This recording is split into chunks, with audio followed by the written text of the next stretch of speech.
Hi everyone, good morning. কেমন আছো সবাই? আশা করছি সবাই খুব ভালো আছো, আর আমরাও কিন্তু বেশ ভালো আছি। এখন বাজে ওই 6টা সাড়ে 6টা নাগাদ। তো আমি এখন উঠেছি। একদমই তো চোখ থেকে ঘুম তো ছাড়তেই চায় না, কি বলবো আর। কিন্তু কিছু করার নেই, তবুও আমি কিন্তু রাতে ঘুমোতে পারি। আমার এই ছোট্ট মেয়েটা আমাকে কিন্তু রাতে ঘুমোতে দেয়, ঠিক আছে। ও খুব একটা রাতে ওঠে না, তোমাদেরকে আগেও বলেছি। ওই 3টে থেকে 4টের মধ্যে ঘুম থেকে ওঠে, তারপরে ফিট করে আবার ঘুমিয়ে পড়ে। আবার এই সকালে এই যে দেখো উঠে পড়েছে মহারানী। আর আমার বড় মহারানী কিন্তু এখনও ঘুমোচ্ছে, ও কিন্তু এখনও ওঠেনি। ও উঠেছে এই 9টা নাগাদ। আর এখন এই চিনি কে একটু ফ্রেশ করিয়ে দিলাম। আমি সকালেই ওর জামাটা চেঞ্জ করে দিই, কারণ এখন প্রচণ্ড গরম। এই গরমে সারা রাত তো ঘুমিয়ে থাকে, তো আর বুঝতেই পারছো সিজারের বাচ্চা, একটু গরম বেশি ওদের। তো জামাটা আমি সকালেই চেঞ্জ করে দিই। আর এই যে দেখো আমার মেয়ে এখন উঠে পড়েছে, ওকে খাইয়ে দিয়েছি। ও এখন পড়াশোনা করছে, মানে পড়াশোনা করতে বলতে কি, মানে সেইভাবে পড়াশোনা করে না, ওই আর কি খাতা বই কিনে দেওয়া হয়েছে, রং পেন্সিল কিনে দেওয়া হয়েছে, ওই নিয়ে একটুখানি টাইম পাস করে, এটাই আর কি। আর সারাদিনের যে কাজকর্মগুলো, মানে ঘর মোছা, বাসন ধোয়া, রান্না করা, জামা কাপড় কাচা, আমার মেয়েদের জামা কাপড় কাচা, আমাদের জামা কাপড় কাচা, সমস্তটা মা করে, ঠিক আছে। আর আমি আমার মেয়ে দুটোকে সামলাই। সত্যি কথা বলতে আমি ঘরের কাজে কোনো রকম আমি হাত দিই না। আমার মা আমাকে হাত দিতে দেয় না, যেহেতু আমার মা, তো আমার মা আমার কষ্টটা বোঝে, ঠিক আছে। আমার 3টে অপারেশন হয়েছে, আমার পক্ষে সে সম্ভব নয় এখনই। আপাতত আমার এই 4 মাস হয়েছে, বেবি হয়েছে।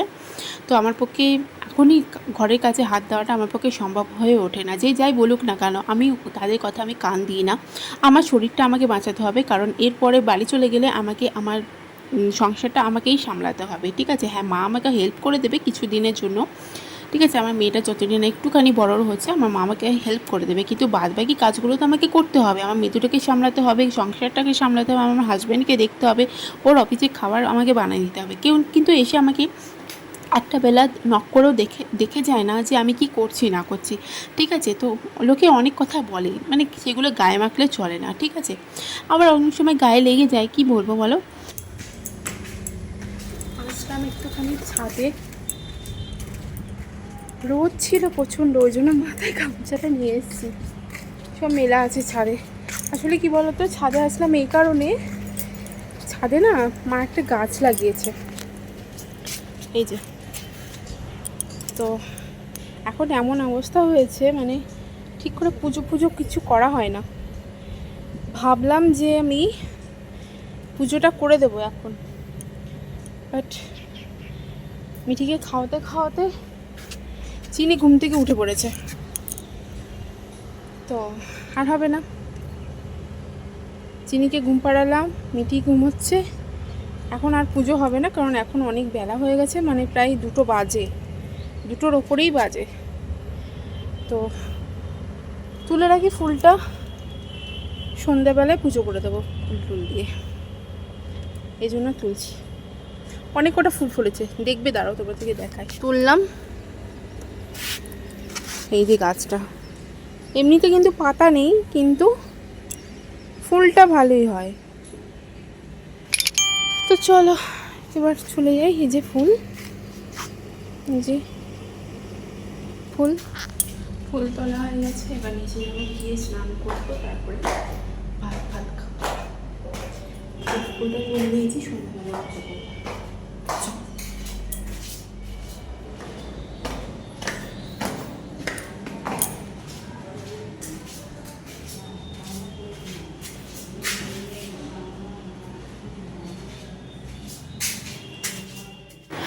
তো এই যে মা আজকে রান্না করেছে মাছের ঝাল, আর পেঁপে গাজর আলু দিয়ে মুসুরি ডাল। এটা কিন্তু মিঠির জন্য বানানো হয়েছিল, একটুখানি ছিল, সেটা আমাকে মা দিয়েছে। আর কালকে চিকেন ছিল, অনেকটাই চিকেন ছিল।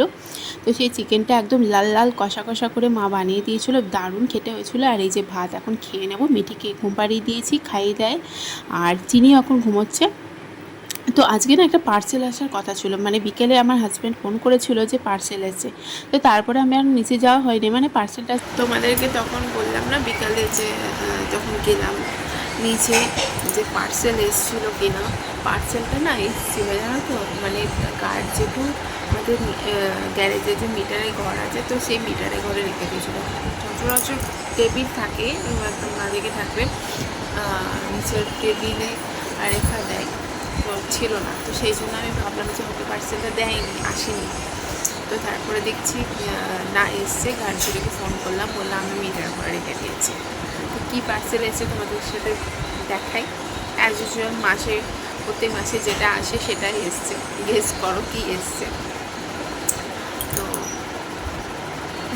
এটা মানে একটু টেনশনে পড়ে গেছিলাম যে পার্সেলটা, আবার আমি ওকে ফোন করলাম যে পার্সেল আসেনি। ও আবার যার সাথে অর্ডার দিয়েছিলেন তাকে বললো যে না, পার্সেলটা তো চলে গেছে।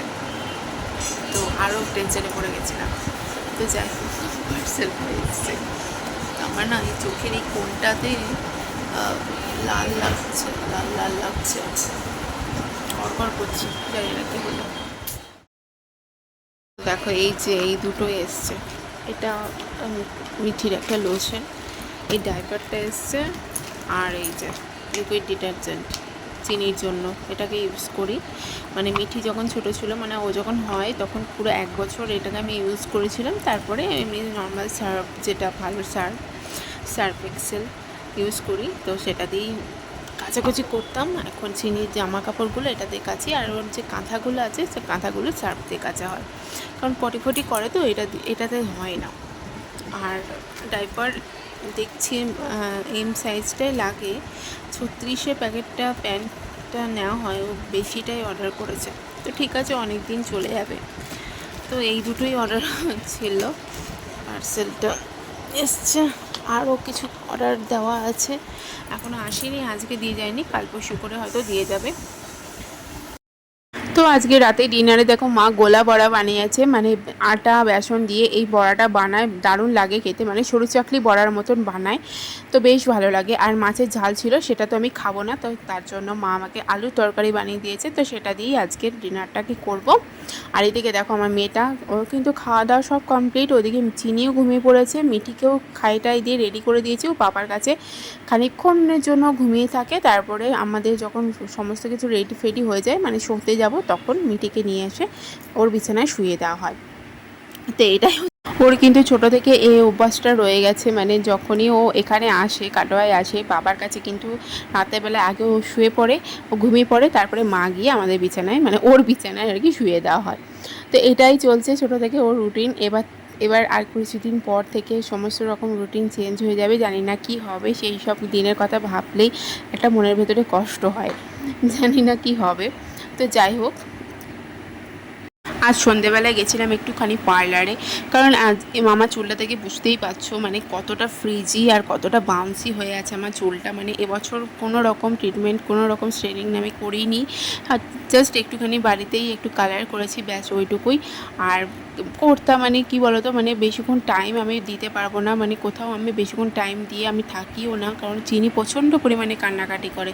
তাই জাস্ট একটু ফেশিয়াল, মানে ওই ডিটেন করেছি আর আইব্রো করেছি, ব্যাস এটাই হচ্ছে আমার পুজোর মানে পরিচর্যা নিজের জন্য। তো কি বলবো, মানে চুলটা দেখে যে আমি ভাবছি যে কীভাবেই নতুন ড্রেসের সাথে আমি চুলটাকে কি করব।